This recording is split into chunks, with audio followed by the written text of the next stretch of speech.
அஸ்ஸலாமு அலைக்கும் வரஹ்மத்துல்லாஹி பரகாத்துக்கு. இன்றைக்கி வீடியோவில் நம்ம என்ன பார்க்க போகிறோம்னு கேட்டிங்கன்னா, அடிக்கடி கணவன் மனைவிக்குள்ளே சண்டை ஏற்படுது. அதனால பெரும்பாலான வீடுகளில் பார்த்திங்கன்னா, இன்றைக்கி வீடே ஒரு இதாகிடுது. அந்த சண்டை பெரிய பிரச்சனையாகி அது கேட்டிங்கன்னா தலாக் வரைக்கும் போயிடுது. இன்றைக்கி காலகட்டத்தில் பார்த்திங்கன்னா, இஸ்லாமிய வீடுகளில் நிறைய இது நடக்குது. இதுக்கு இஸ்லாம் என்ன கூறுது? அல்லாஹ் தன் திருமறை குர்ஆனில் என்ன கூறியிருக்கான்? நபி ஸல்லல்லாஹு அலைஹி வஸல்லம் அவர்கள் வாழ்க்கை முறை எப்படி இருந்துச்சு? அப்படிங்கிற சில விஷயங்களை இன்றைக்கி நம்ம இந்த வீடியோவில் தெரிஞ்சுக்கலாம். ஃபஸ்ட்டு அல்லாஹ் சுப்ஹானஹு வ தஆலா தன்னோட திருமறை குர்ஆனில் சூரா ரூம் அதாவது 11வது அத்தியாயத்தில் சொல்கிறேன், நீங்கள் உங்கள் மனைவிமாரிடம் அன்பு கருணையும் வைங்க. அது உங்களுக்கு என்ன செய்யும்? அமைதியாகவும் அடையாளமாகவும் இருக்குன்னு சொல்கிறான். மேலும் கணவன் மனைவி அன்பை வெளிப்படுத்தினால் அந்த வீடு என்ன செய்யும்? சொர்க்கத்தோட ஒரு தோட்டமாக அது மாறிடும். மரியாதை இல்லாமல் நம்ம வார்த்தைகளை விடுறனால தான் பெரும்பாலும் சண்டை என்ன செய்து ஏற்படுது.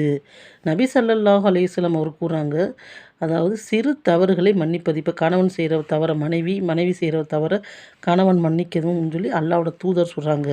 நபிகள் நாயகம் ஸல்லல்லாஹு அலைஹி வஸல்லம் கூறுகிறார்கள், உங்கள் மனைவியின் குறையை பார்த்து வெறுக்காதீர்கள், அவளிடம் நல்ல குணங்கள் இருக்கும், அதை பாருங்கள்னு அல்லாஹ்வோட தூதர் சொல்கிறாங்க. முஸ்லீமில் இதை இடம்பெற்றிருக்கு. ஒருவருக்கொருவர் குறையை நம்ம பார்த்துக்கிட்டே இருந்தோம்னா என்ன செய்யுது? சண்டை அதிகரிக்கிறது.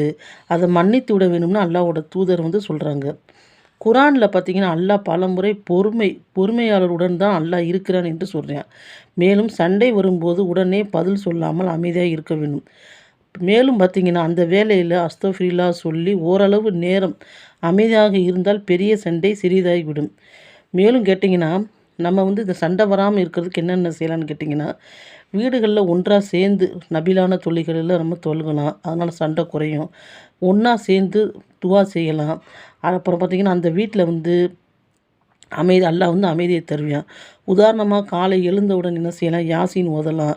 இரவில் படுக்கிறதுக்கு முன்னுக்க ஆயத்து குர்சி இப்போ ஓதுறது. இந்த மாதிரி விஷயங்களை நம்ம பின்பற்றி வரணும். மேலும் அல்லாஹ்வோட தூதர் சொல்கிறாங்க, நபிகள் நாயகம் ஸல்லல்லாஹு அலைஹி வஸல்லம் அவர்கள் அதாவது அல்லாஹ் சொன்ன மாதிரி நம்ம வாழ்க்கையை அமைச்சுக்கிட்டோம்னா நமக்கு சண்டை வராது. இப்போ உதாரணத்துக்கு கேட்டிங்கன்னா, காலையில் நம்ம எந்திரிக்கிறோம். தொழுகை பேருந்தில் தொழுகிறது. 5 நேர தொழுகைகளை பஜர், லுகர், அசர், மகரிப், இஷாவை தொழுகிறது. அதுமாதிரி வீட்டுக்குள்ளே நுழையிறப்ப ஆண்கள் சலாம் சொல்லிட்டு வர்றது. அது மாதிரி நம்ம என்ன செய்யணும்? பெண்கள் இரவில் படுக்கிறப்ப பிஸ்மில்லா சொல்லிட்டு கதவை அடைக்கிறது. அதுமாதிரி மகரிபுக்கு பிறகு பார்த்திங்கன்னா, நம்ம குர்ஆன்களை டெய்லி குர்ஆனை ஓதுறது. தீனோட விஷயங்களை நம்ம அதிகமாக செஞ்சுக்கிட்டு இருந்தோம்னா அந்த வீட்டில் ஷைத்தான் என்ன செய்ய மாட்டேன்? வரமாட்டேன். ஒரு முறை பார்த்தா அல்லாஹ்வோட தூதர் சொல்கிறாங்க, ஷைத்தான் தன்னோட சீடர்களை அழைத்து எப்பயுமே கடலுக்கு மேலே தான் என்ன செய்வானா? கூட்டம் போடுவானாம்.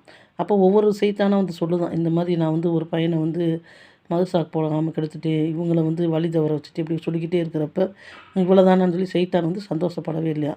ஒரு சைத்தான் சொல்கிறான்னா, நான் இன்று என்ன செஞ்சேன் தெரியுமா?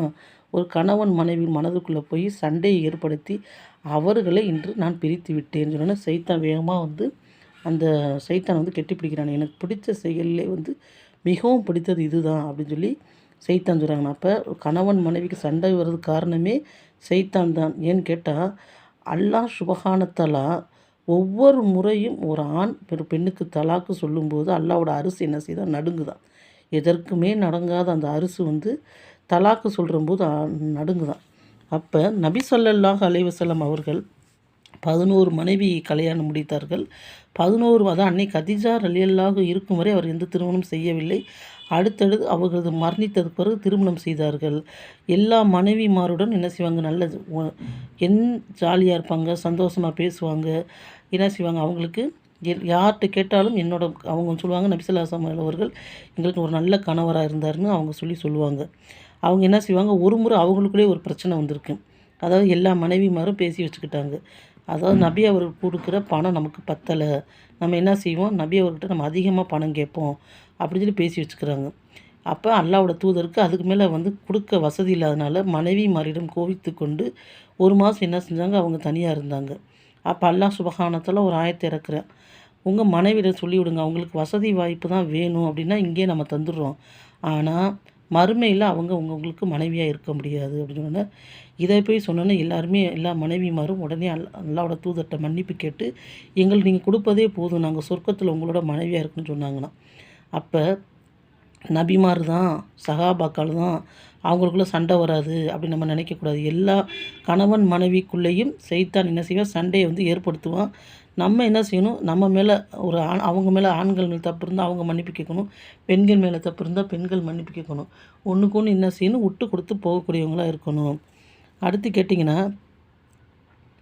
இப்போ வந்து நம்ம ஒவ்வொரு ஃபர்லு தொழுகைக்கு பிறகும் இப்ராஹிம் நபி அவர்கள் கேட்ட துவான்னு ஒன்று இருக்குது. இது வந்து கணவன் மனைவி ஒத்துமையாக இருக்கிறதுக்கு, சண்டை வராமல் இருப்பதற்கு, அது பிள்ளைகள் நல்ல பிள்ளையாக வளர்க்கிறதுக்கு, எல்லாருக்குமே இந்த ஒரு துவா சிறந்த துவா. இந்த துவா வந்து ரப்பனா ஹபுலனா அஜ்வாஜினா துர்ரியத்தினா ஹுர்ரத்தோ வஜஅல்னா மினல் முத்தகீன இமாம். இந்த துவாவை நம்ம ஒவ்வொரு ஃபர்லு தொழுகைக்கு பிறகும் ஓதிட்டு வந்தோம்னா அல்லாஹ் சுப்ஹானஹு வ தஆலா நம்ம கணவன் மனைவிக்குள்ளே சண்டை வராமல் தடுப்பான். அதனால் நம்ம முடிஞ்ச அளவு நீங்கள் பெருசா நான் பெருசான்னு போட்டி போடக்கூடாது. அல்லாஹ்வோட தூதர்கிட்ட சொன்னாங்க, நீங்கள் ஒரு பெண்ணை மணம் முடிப்பதாக இருந்தால் 4 காரணத்துக்கு தான் ஒரு பெண் திருமணம் செய்யப்படுகிறாள். 1 அவரோட வசதி, 2வது அவரோட அழகு, அவரோட குடும்ப பாரம்பரியம், அவர் கற்ற கல்வி. அப்போ அல்லாஹ்வோட தூதர் சொன்னாங்க, நீங்கள் திருமணம் முடித்தால் மார்க்கப்பற்றுள்ள பெண்ணையே திருமணம் செய்து கொள்ளுங்கள். தீனோட விளக்கம் வந்து தெரியணும். இப்போ வந்து 5 நேரம் தொழுகிறாங்க, அது மட்டும் பத்தாது. அல்லாஹ்னா யார், நபினா யார், அவங்க எப்படி வாழ்ந்தார்கள், அந்த வழிமுறைகளை வந்து சின்ன வயசுலேருந்து விளங்கி நம்ம எங்கே இருந்தாலும் அல்லாஹ் நம்மளை பார்த்துக்கிட்டு இருக்கான் அப்படிங்கிற உணர்வை கொண்டு வந்து அந்த பெண்ணோ ஆணோ சாலிக்கானவங்களாக இருக்கணும். அப்போ திருமணங்கிறது ஒரு சிறந்த ஒரு வாழ்க்கை. அல்லாஹ்வோட தூதர் சொன்னாங்க, திருமணம் வந்து முடிக்காமல் இருக்கக்கூடாது இஸ்லாத்தில். ஏன்னு கேட்டிங்கன்னா, அதாவது அல்லாஹ்வோட தூதர் சொன்னாங்க, திருமணம் வந்து ரொம்ப முக்கியமானது அப்படின்னு சொல்லி சொன்னாங்க. அல்லாஹ்வோட தூதர்கிட்ட 3 பேர் வந்து பார்க்க வராங்க. அப்போ ஐசா ரலியல்லாஹு இருக்காங்க. அவங்க சொல்கிறாங்க, நபி ஸல்லல்லாஹு அலைஹி வஸல்லம் வாழ்க்கை சம்பவங்களை சொல்லிக்கிட்டு இருக்காங்க. அப்போ 3 பேர் முடிவெடுக்கிறாங்க, இனி நான் வந்து நபி ஸல்லல்லாஹு அலைஹி வஸல்லம் வந்து மாதிரி நான் அதிகமாக தொழுகுவேன், குர்ஆன் ஓதுவேன், எல்லா அமல்களையும் செய்வேன், ஆனால் திருமணம் செய்ய மாட்டேன். உடனே இது நபி ஸல்லல்லாஹு தெரிவிக்கப்பட்டது. அவங்க உடனே சத்தம் போட்டாங்க, நீங்கள் ஏன் இப்படி இருக்கீங்க, நான் வந்து எல்லா அமல்களையும் செய்கிறேன், நோன்பு வைக்கிறேன், குர்ஆன் ஓதுறேன், எல்லா விஷயங்களையும் அல்லாஹ்வுக்கு நல்ல ஒரு அடியானாக இருக்கேன், நான் திருமணம் செய்யாமல் இருக்கேன். அதனால் திருமணங்கிறது இஸ்லாத்தில் ஒரு முக்கியமான ஒரு பங்காக இருக்குது. நம்ம அந்த வந்து திருமணத்தை வந்து வெறுக்கக்கூடாது. அது ஒரு இப்போ வந்து நிறைய இடத்துல பார்த்திங்கன்னா தலாக்னு நிறைய இடத்துல கேள்விப்படுறோம். கல்யாணம் முடிச்சு கொடுத்த கொஞ்ச நாள்லேயே பார்த்திங்கன்னா, பெண் பிள்ளையாக இருக்கட்டும், ஆண் பிள்ளையாக இருக்கட்டும், அவங்களுக்கு வந்து பொறுமை இல்லாமல் என்ன செய்யுது, சீக்கிரமே அது வந்து தலாக்கில் போய் முடியுது. பெண் பிள்ளைகளுக்கு நம்ம வீட்டில் இருக்கிற சொல்லி கொடுக்கணும், இப்படி தான் இருக்கணும், கல்யாணம் முடித்த இடத்துல இந்த மாதிரி இருக்கணும். அதுமாதிரி ஆண் பிள்ளைகளையும் பெண்கள்கிட்ட இப்படி நடந்துக்கிறணும், இஸ்லாம் வழிமுறை என்னங்கிறத நம்ம சொல்லிக் கொடுக்கணும். இன்ஷா அல்லாஹ் நம்ம கணவன் மனைவிக்குள்ளே சண்டை வராமல் இருக்க அல்லாஹ்வோட தூதர் வாழ்க்கை முறை எப்படி இருந்துச்சு, அவங்க 11 மனைவிட்ட எப்படி வாழ்ந்தாங்க சொன்னாங்க, உங்களில் சிறந்தவர் உங்கள் மனைவிடத்தில் சிறந்தவர். மேலும் சொன்னாங்க, எந்த ஒரு பெண் 5 நேரம் தொழுது ரமலான் மாதம் நோன்பு வைத்து தன் கற்பையும் பேணி தன் கணவனுக்கு கட்டுப்பட்டு நடக்கிறாளோ அவள் சொர்க்கத்திலே விரும்பிய வாசல் வழியாக செல்லலாம் என்று சொன்னாங்க. அப்போ ஆண்களுக்கும் நபி ஸல்லல்லாஹு அலைஹி வஸல்லம் சொல்லியிருக்காங்க, பெண்களுக்கும் சொல்லியிருக்காங்க. அதாவது ஆண்களை உயர்த்தி வச்சோ இல்லை பெண்களை வந்து தாழ்த்தி வச்சோ அவங்க சொல்லலை. இஸ்லாம் வந்து 2 பேருக்குமே தீர்வு சொல்லுகிறது. அதனால் வந்து நம்ம என்ன செய்யணும், கணவனுக்கு கட்டுப்பட்டு நடக்கக்கூடியவங்களாகவும், பெண்கள் அதே மாதிரி ஆண்கள் மனைவிக்கு செய்ய வேண்டிய கடமைகளை செய்யக்கூடியவங்களும் இருந்தாலே இஸ்லாம் வந்து என்ன சொல்லுது, அதுக்கு வந்து ஒரு தீர்வாக இருக்குது. கணவன் மனைவி ஆகிட்டு அவங்களுக்குள்ள ஒளிவு மறைவு இல்லாமல் 2 பேரும் சண்டை போடாமல் ஒத்துமையாக இருக்கிறதுக்கு இஸ்லாம் வந்து அதிகமாக என்ன செய்யுது, நிறைய விஷயங்களை சொல்லுது. இப்போ உள்ள காலகட்டத்தில் நம்ம வந்து அது தெரியலை. நம்ம சஹாபாக்களோட வாழ்க்கை சம்பவங்களையும் நபி ஸல்லல்லாஹு அலைஹி வஸல்லம் வாழ்க்கை சம்பவங்களையும் நம்ம பிள்ளைகளுக்கு சொல்கிறதில்ல. அவங்க எப்படி வாழ்ந்தாங்க, குடும்பம்னா என்ன, எப்படி வாழணும், எப்படி என்ன செய்யணுங்கிற விஷயங்களை நம்ம ஆண் பிள்ளைக்கும் பெண் பிள்ளைக்கும் சொல்லி கொடுத்து இன்ஷா அல்லாஹ் வளர்த்தோம்னா அல்லாஹ் சுப்ஹானஹு வ தஆலா அவங்களுக்குள்ள ஒற்றுமையை தருவான். அது வந்து ஒரு சிறந்த ஒரு இதாக இருக்குது. அதே மாதிரி கேட்டிங்கன்னா, நபி ஸல்லல்லாஹு அலைஹி வஸல்லம் ஒரு மனிதர் வந்தார். அவர் பார்க்கவே ரொம்ப கருப்பாக நீக்ரோ மாதிரி இருந்தார். அப்போ நபி ஸல்லல்லாஹு அலைஹி வஸல்லம் கேட்டாங்க, நீங்கள் உங்களுக்கு திருமணம் ஆகி விட்டதா? இல்லை யார சொல்ல, எனக்கு யார் பொண்ணு தருவா, என்னை பார்த்தீங்களா நான் இப்படி இருக்கேன் அப்படின்ட்டு. அப்படியா? உடனே நபி ஸல்லல்லாஹு அலைஹி வஸல்லம் சொன்னாங்க, இந்த இடத்துல ஒரு பொண்ணு இருக்குது, நீங்கள் போய் கேளுங்க, நான் சொன்னால் கண்டிப்பாக தருவாங்கன்னு சொன்னோன்னே அந்த மனிதர் போய் அவரை வரவேற்கிறாங்க. வரவேற்று உட்கார வச்சுட்டு பேசிகிட்டு இருக்காங்க அந்த பொண்ணோட அத்தா அம்மா. அப்புறம் அவங்க சொல்கிறாங்க, இந்த வீட்டில் ஒரு பொண்ணு இருக்குது, இந்த பொண்ணை வந்து கேளுங்கன்னு நபி ஸல்லல்லாஹு அலைஹி வஸல்லம் சொல்லி அனுப்பிச்சாங்கன்னொன்னே அவரோட தோற்றத்தையும் அவரோட இதையும் பார்த்துட்டு அந்த தாய் தப்பனுக்கு பிடிக்கல. இல்லைங்க இங்கே பொண்ணெல்லாம் இல்லைன்னு சொல்லி அனுப்பிச்சி விட்றாங்க. அப்போ அந்த பெண்மணி உள்ளேருந்து அவங்க தாய் தகப்பனை கூப்பிட்றாங்க. அவரை பார்க்கவும் இல்லை அந்த பெண்மணி. சொல்கிறாங்க, யார் அனுப்பிச்சி விட்டார் தெரியுமில்ல, முகமது நபி ஸல்லல்லாஹு அலைஹி வஸல்லம் அனுப்பிச்சி விட்ருக்காங்க. அவர்கள் வார்த்தையை கேட்கவில்லைன்னா நம்ம வாழ்க்கை எப்படி இருக்கும்? அவர்கள் கோவப்பட்டா அல்லாஹ் நம்ம மீது கோவப்படுவான். அவரை நான் திருமணம் செய்து கொள்கின்றேன் என்ற பெண்மணி சொன்னாங்களாம்.